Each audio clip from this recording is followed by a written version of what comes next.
A Sumerian temple in 4,000-year-old Nineveh had a wooden pin-tumbler lock bolted to its door, and the design worked so perfectly that the same mechanism still secures your front door today. In the next 30 minutes, you'll see the full sweep of that journey.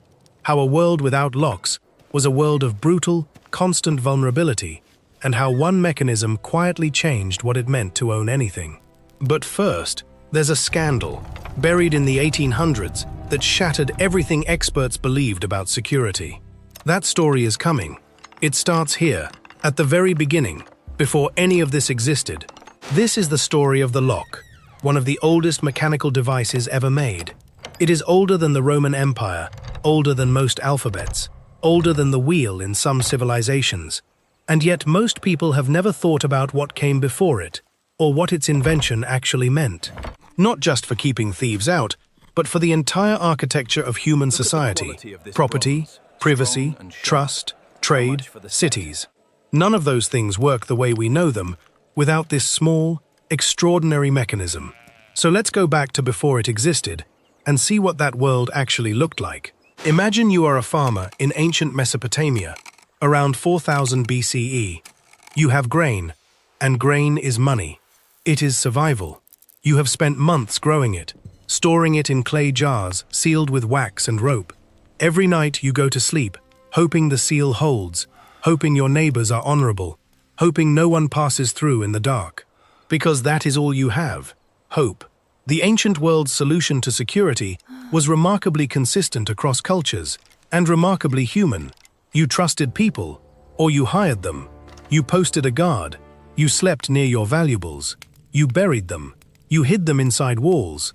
Archaeological excavations across the ancient Near East have found hoards of valuables: gold, jewelry, legal tablets, stuffed into the foundations of buildings, sealed inside clay jars, hidden in plain sight. These weren't the acts of paranoid eccentrics. They were standard practice. There was no better option. Physical barriers existed, of course. Heavy doors, bolted with wooden bars that dropped into brackets. But here is the problem with a wooden bar. It keeps the door closed from the inside. The moment you leave, you have no way to secure it from the outside without another person waiting on the other side to lift the bar back when you return. Security was social, not mechanical. It was built out of community proximity and constant human presence. If you left your home, you left it open. And in a world where most people owned very little, this was survivable. But as trade grew, as cities appeared, as merchants began carrying goods across long distances, the limitations of hope and guards became unbearable. Something had to change. The earliest known lock was found in the ruins of Nineveh, the ancient Assyrian city in what is now northern Iraq. It dates to roughly 4,000 years ago, and when archaeologists first described it, people were startled, not because it was primitive, but because it was recognizable.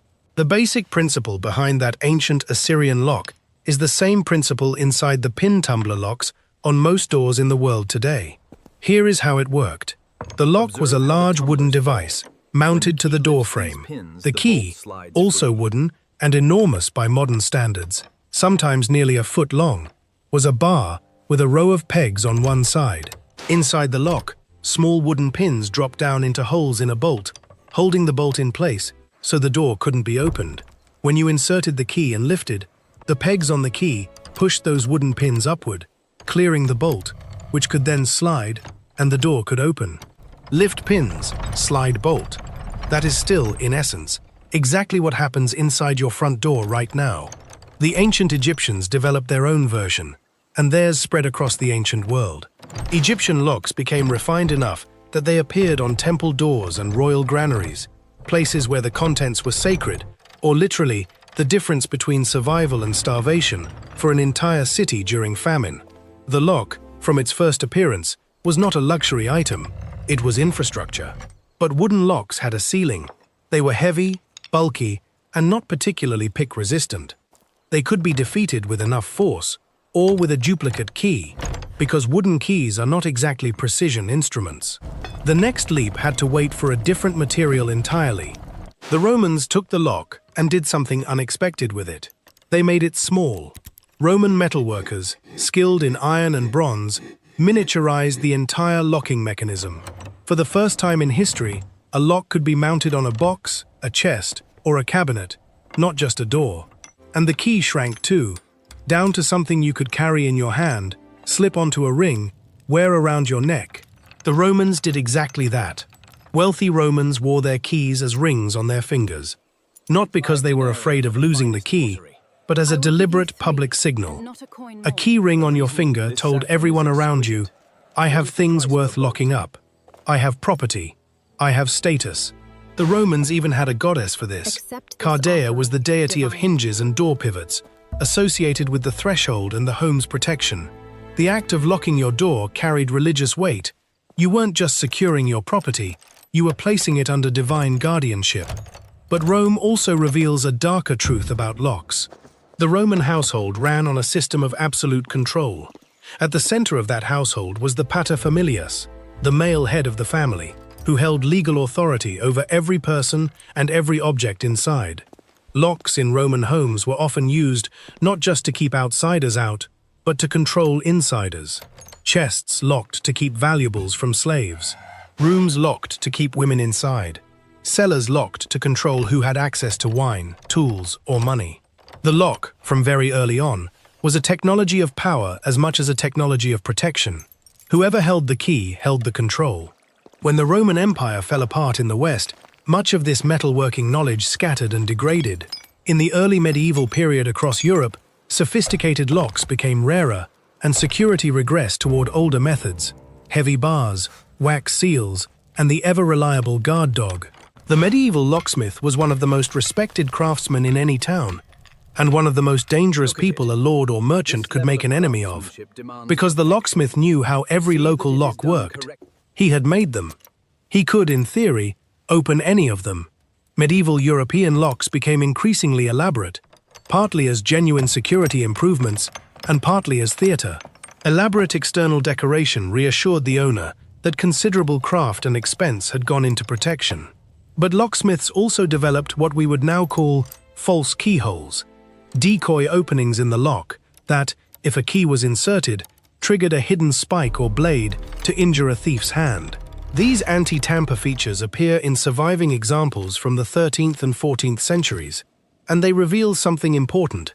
By the medieval period, the arms race between lockmakers and lockpickers was fully underway. The lockpicker was a recognized professional threat.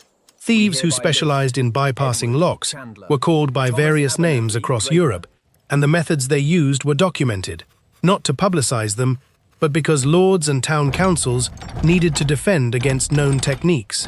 Spring-loaded latch systems that could be slipped with a thin blade prompted locksmiths to add anti-slip guards. Warded locks, which used internal obstacles to block any key without the correct profile, became the dominant European design. And the correct response from thieves was the skeleton key, a key filed down to bypass all the wards at once. Every innovation in locking prompted an innovation in circumventing it.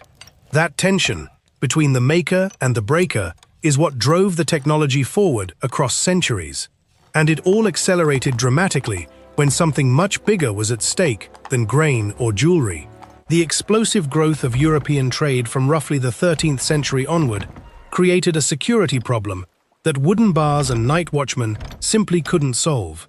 Merchant houses were moving gold across cities. Banks, genuine banking institutions, the first real ones Europe had seen since Rome, were accumulating deposits from dozens of clients simultaneously. The Medici Bank in Florence, founded in 1397, operated branches across Europe, and each branch held assets belonging to clients who were nowhere nearby. The trust the entire system depended on rested on physical security, the guarantee that what went in the vault stayed in the vault. The chest lock became the critical technology of medieval and Renaissance commerce. These were not simple latches. High-quality iron chests from German and Italian craftsmen of this period were engineering feats. Multiple independently moving bolts, triggered simultaneously by a single key turn, locking into receivers at the top, bottom, and both sides of the lid simultaneously. Some had keyholes concealed behind sliding panels, or disguised entirely as ornamental features on the chest's surface. A thief who found the chest still had to find the keyhole, which might be under the hasp, behind a decorative stud, or activated only by pressing a hidden spring first. The sheer ingenuity here is remarkable. These craftsmen were operating without precision machining, without standardized tolerances, without any of the industrial manufacturing we take for granted. Every mechanism was hand-cut and hand-fitted, and yet some of these chests remain essentially unpickable by the tools available at the time, and a few have defeated even modern locksport enthusiasts who have examined them. But as remarkable as these chests were, they had a structural weakness that no amount of craftsmanship could fix. The key. The key could be stolen, copied, lost, or handed to the wrong person. The lock was only as trustworthy as the human who controlled the key. And in banking, that was an enormous problem. In 1851, the Great Exhibition was held at the Crystal Palace in London, a showcase of the world's industrial achievements, a monument to Victorian confidence in progress. Among the exhibitors was an American locksmith named Alfred Hobbs. He brought with him a set of picks and, in front of spectators, opened what the British lock industry had considered unpickable, Chubb's detector lock, the gold standard of British security, which had been sold for decades on the claim that it could not be picked without triggering an internal alarm mechanism. Hobbs opened it in around 25 minutes. He then opened a Bramah lock, a device whose designer, Joseph Bramah, had in 1790 displayed one in his London shop window with a sign offering a reward to anyone who could pick it. The reward went unclaimed for 67 years. Hobbs opened it in about 16 hours of intermittent effort over several days. The scandal reverberated across the security industry. If the best locks in the world could be picked by a skilled practitioner, what exactly were people trusting? The answer, Hobbs himself argued, was not to abandon locks, but to acknowledge that no lock was perfectly secure against a determined expert, and to design locks that raised the cost and time of picking to the point where it became impractical. Security as economics, not as absolute guarantee. The response from the industry was a revolution in mechanism design. Linus Yale Jr., building on work his father had begun, patented in the 1860s and 1870s a redesigned pin-tumbler lock, a direct descendant of that ancient Assyrian device, but manufactured to precision standards that wooden and wrought iron predecessors could never achieve. Yale's lock used a small flat key with a serrated edge, each cut a precise depth that lifted a specific pin to an exact height. The cylinder could only rotate when every pin sat precisely at the shear line. Getting all of them simultaneously in position without the correct key was a problem of exponentially increasing difficulty with each additional pin. Yale's design, refined over the following decades, became the dominant lock in the world. It is, with variations and improvements, what most of us use today. A technology 4,000 years in development, arriving at its most recognizable form in the same century that built the first railroad across a continent. Here is the part of the lock's story that almost never gets told. The lock didn't just protect things. It built the conditions under which modern life became possible. Privacy is the most obvious gift. Before reliable locks, the concept of a truly private space barely existed for ordinary people. Most people in ancient and medieval societies lived in shared spaces, communal rooms, longhouses, single-room dwellings where every member of the household was present, where guests and strangers came and went, where there was no way to put something beyond reach, except by hiding it or guarding it yourself. The locked room, the locked drawer, the locked diary, these are not small things. They represent the material foundation of a private self. The lock gave people somewhere their thoughts and secrets could exist without witness. Personal property in the legal sense also depends on the lock. Consider what property actually means, the exclusive right to control access to something. A lock is a physical enforcement of that right. When courts in medieval and later periods adjudicated theft, possession of a locked container was relevant evidence. It demonstrated intention to hold something exclusively. The legal architecture of property rights and the physical architecture of locks developed in tandem, each reinforcing the other. Trade at scale required the lock for a more concrete reason: delegation. The moment you could lock a box and give someone the key, a factor, an agent, an employee in a distant city, you could extend your reach and trust across distance. The Medici didn't need to be in London to know that their London assets were secure. They could delegate, with confidence, because the lock held. The entire apparatus of early capitalism, remote banking, extended credit, merchant networks spanning continents, depended on this small, silent guarantee.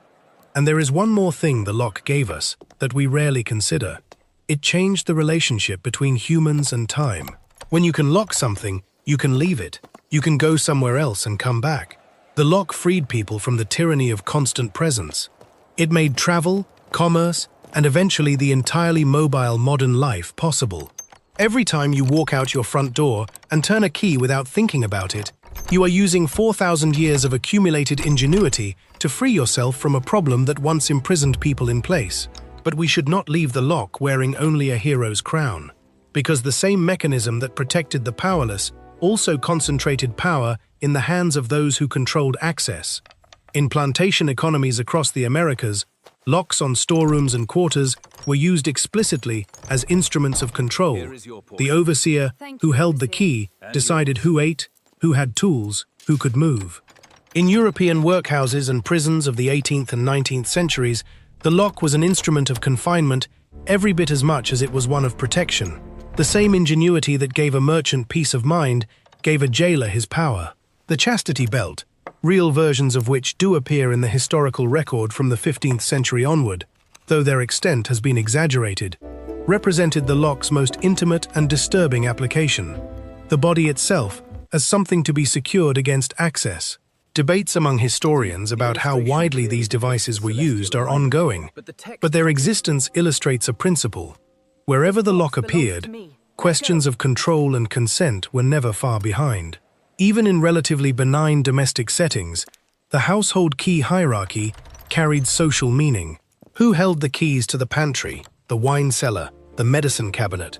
In many European households, this was the housewife's badge of authority and her primary claim to household management. Keys appear in wedding imagery, depicted as symbols of the domestic realm passing to a new manager. The bunch of household keys dangling from a belt was as much a statement of role and rank as it was a practical tool.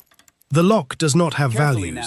It holds whatever its user chooses to protect, and it bars whoever its user chooses to exclude. That neutrality has made it, throughout history, an instrument of liberation and an instrument of oppression, depending entirely on who holds the key. Today, the lock has gone invisible. The most important locks in the world are not made of metal. They are made of mathematics. A 256-bit encryption key protecting a bank's data is a descendant of that Assyrian wooden pin lock in exactly the same way. A mechanism that can only be opened by something with precisely the right shape. The pins in your cylinder lock correspond to the bits in a cryptographic key. The principle is identical. The scale is incomprehensible. And yet, in our rush toward digital security, we have also introduced new versions of the oldest vulnerabilities. The medieval locksmith could decode any local lock because he had made them all. Today's equivalents, security researchers, intelligence agencies, and criminals, exploit weaknesses not in physical metal, but in software, in the human beings who manage keys, in the systems we trust. The skeleton key of the digital age is a phishing email, a social engineering call, a stolen password. The arms race that began in ancient Nineveh has never ended. It has only moved to a different arena. Most of us never think about any of this. You turn a key, or press a code, or place your thumb on a reader, and you walk out the door. The mechanism that took 4,000 years to develop performs its function in less than a second. Behind you, the bolt slides home. Your things are safe.